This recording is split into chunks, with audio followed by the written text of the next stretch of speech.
I found my soulmate. Those were the words my wife used to end 12 years of marriage. She didn't whisper them with guilt. She didn't cry.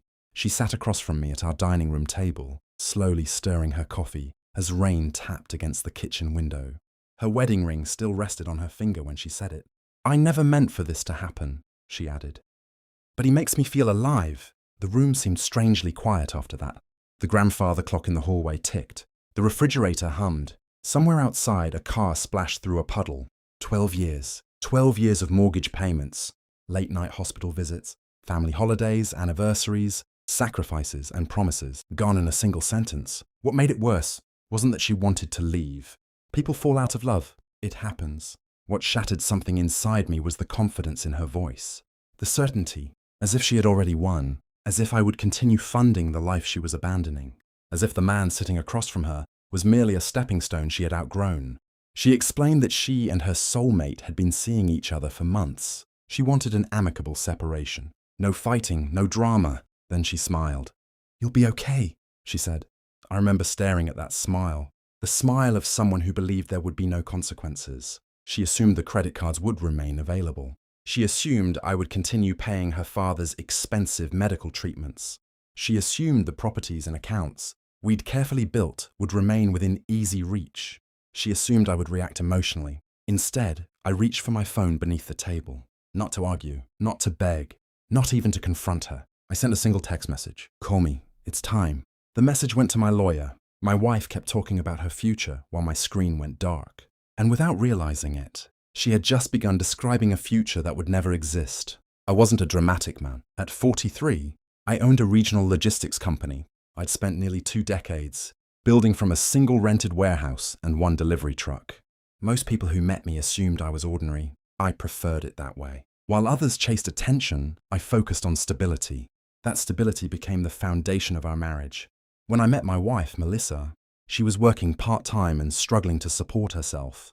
We built our life together from scratch. At least, that's how I always saw it. I worked long hours. I missed weekends. I sacrificed vacations. Every promotion, investment, and business expansion was made with one goal in mind: creating security for our future.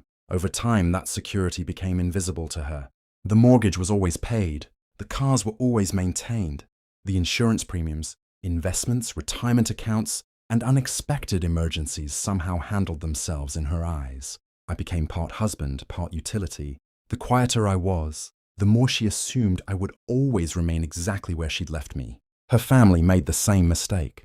When her father's health began declining 5 years earlier, I quietly absorbed most of the treatment costs. I never mentioned the amounts. I never asked for gratitude. What I noticed instead was how quickly kindness becomes entitlement. People stop seeing the effort behind the support. They simply expect it. By the time Melissa found her soulmate, I realized something uncomfortable. The people closest to me no longer valued what I provided. They valued access to it. And the moment she announced she was leaving, I finally understood the difference. Looking back, the affair wasn't the first betrayal. It was simply the first one I couldn't ignore. The smaller signs had been accumulating for years. Melissa began speaking about my work, with a kind of casual dismissal that always seemed harmless on the surface. At dinner parties, when people asked about my company, she'd shrug and say, "He just moves boxes around." The guests would laugh politely. So would she. I usually smiled and let the conversation continue. Then there were the comparisons. Her phone would light up during meals, and I'd catch the brief smile that never appeared when I entered a room. If I asked what was so funny, she'd lock the screen and say, "Nothing important." The pauses became longer. The distance became easier for her. Harder for me. She stopped asking how my day went, stopped noticing when I came home exhausted, stopped remembering details she once would have cared about. Yet she never forgot to ask for things.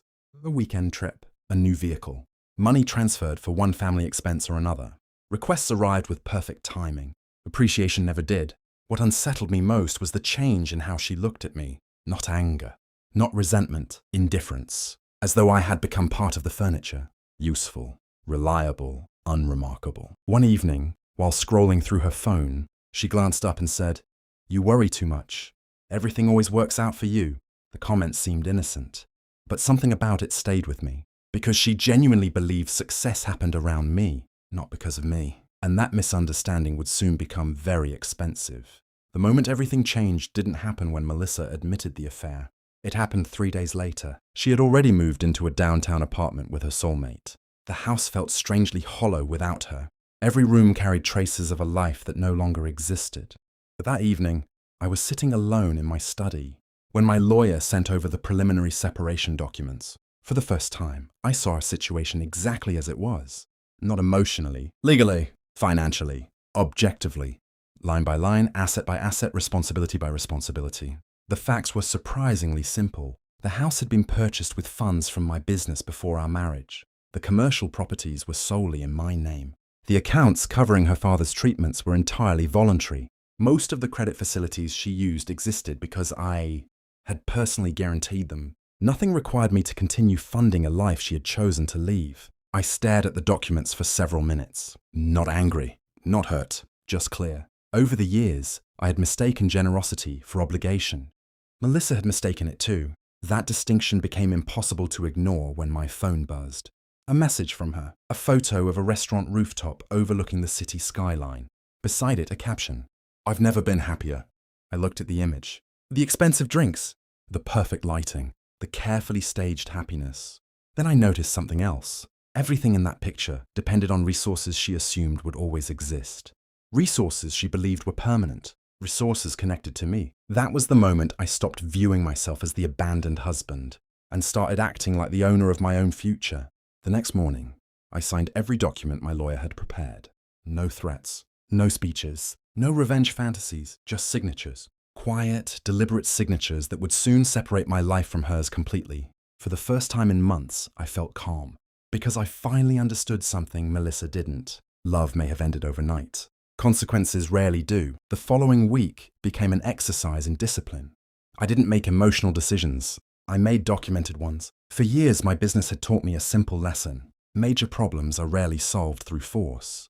They're solved through preparation. As the owner of a logistics company, I dealt with contracts, liabilities, risk assessments, and compliance reviews every day. Emotion had no place in those processes. This situation would be no different. My lawyer and I spent several evenings reviewing every account, property record, insurance policy, and financial obligation connected to my name. The goal wasn't punishment. The goal was separation. Clean, legal, complete. We created a checklist. First came the credit facilities carrying my personal guarantees. Every authorized user was removed. Then came the shared accounts. New banking arrangements were established and future liabilities isolated. Next were the properties. Access codes changed. Ownership documents reviewed. Insurance beneficiaries updated. Everything was done according to legal advice and proper procedure. Nothing was hidden. Nothing was rushed. The most difficult decision involved Melissa's father. For 5 years, I had quietly paid a significant portion of his medical expenses. No contract required it. No court could compel it. It had always been a gift, and gifts can end. Through my attorney, formal notice was provided that those payments would cease after the agreed transition period. I felt no satisfaction while doing any of it. Only clarity. Melissa believed she had left one relationship and entered another. What she didn't understand was that she had also walked away from an entire support system she had stopped noticing years ago. I wasn't destroying her future. I was simply withdrawing from it. And there is a profound difference between those two things. The consequences arrived exactly the way most real consequences do. Not all at once. One small crack at a time. About 3 weeks after Melissa moved out, my phone rang while I was reviewing contracts in my office. I almost ignored it. Almost. When I answered, there was a long silence before she spoke. Did something happen to my cards? Her voice sounded different. Less certain, I glanced through the floor-to-ceiling windows, overlooking the warehouse yard, where trucks moved in quiet, predictable patterns. Nothing happened, I said. The authorized access ended. Another silence. Longer this time. Oh, that single word told me she had expected something else. She had expected continuity. A few days later, I received another call. This one concerned her father's medical payments. The transition period had ended exactly as outlined in the legal notice. No drama, no surprise, just the natural conclusion of a voluntary arrangement. Then came the property issue. Melissa had assumed she could retrieve items whenever convenient. Instead, she learned access now required scheduling through attorneys. Professional, polite, controlled. Each development seemed small on its own. Together, they changed everything. The most revealing moment came nearly a month later. I happened to see a social media photo posted by her soulmate. The rooftop dinners were gone. The weekend trips had disappeared. The glamorous captions had stopped. In their place was ordinary life. Bills, responsibilities, reality. I studied the image for a few seconds before setting my phone down. Outside, rain drifted across the parking lot in soft grey sheets. For the first time since the marriage ended, I felt absolutely nothing. No anger, no triumph, no bitterness, just a quiet sense of balance. The fantasy she had chosen was finally meeting the real world, and the real world was keeping perfect score. The fallout spread far beyond Melissa. At first, her family assumed there had been some misunderstanding. For years, my support had been so consistent that they treated it as permanent. When the medical payments stopped and the legal boundaries took effect, several relatives reached out, not to ask how I was doing, to ask if I could reconsider. I declined every request politely. No arguments, no accusations, just a simple reminder that Melissa had chosen a different future, and I was respecting that choice. Their reactions were revealing. Some were disappointed, some were frustrated, a few were genuinely embarrassed once they realized how much of their stability had quietly depended on someone they rarely appreciated. Meanwhile, word about the separation began circulating through mutual friends. What surprised many people was the absence of drama. There were no public fights, no social media posts, no attempts to humiliate anyone. The facts spoke for themselves. Over time, people drew their own conclusions. My reputation remained intact because I never acted out of spite. Melissa's situation became harder to explain because reality rarely matches the fantasy people advertise online. The biggest consequence, however, wasn't financial. It was personal. For years, I had measured my worth by what I provided for others. When the marriage ended, I was forced to ask a difficult question. Who was I if nobody needed me? The answer took time to find. And that's why this story matters. Many people stay in relationships where they're valued for their usefulness rather than their presence.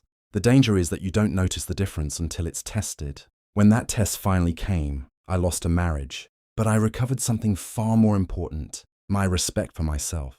A year has passed since Melissa looked across that kitchen table and told me she had found her soulmate. The house is quieter now, not lonely, just peaceful. The silence that once felt empty gradually became something valuable. I rediscovered routines I had abandoned years earlier. Morning walks, reading without interruption, weekends that belonged to me instead of everyone else's expectations. The business continues to grow, not because I buried myself in work, but because I finally learned that success means more than carrying other people's burdens. For the first time in decades, my life feels intentional, balanced, mine. As for Melissa, I hear occasional updates through mutual acquaintances. Her relationship with the soulmate didn't survive the realities of ordinary life. Eventually, the excitement faded and the practical challenges remained. When I learned that, I felt no satisfaction, only understanding. Some lessons can't be taught. They have to be lived. The experience changed the way I view loyalty, generosity, and love. I still believe in all three. The difference is that I no longer confuse them with obligation. Today, the people in my life are there by choice, not convenience. And so am I. Looking back, I realized the greatest revenge was never closing credit lines, ending payments, or removing access to property. The greatest revenge was refusing to let someone else's decision define my value. She left searching for a soulmate. I stayed behind and found myself, and in the end, that was the only relationship worth saving.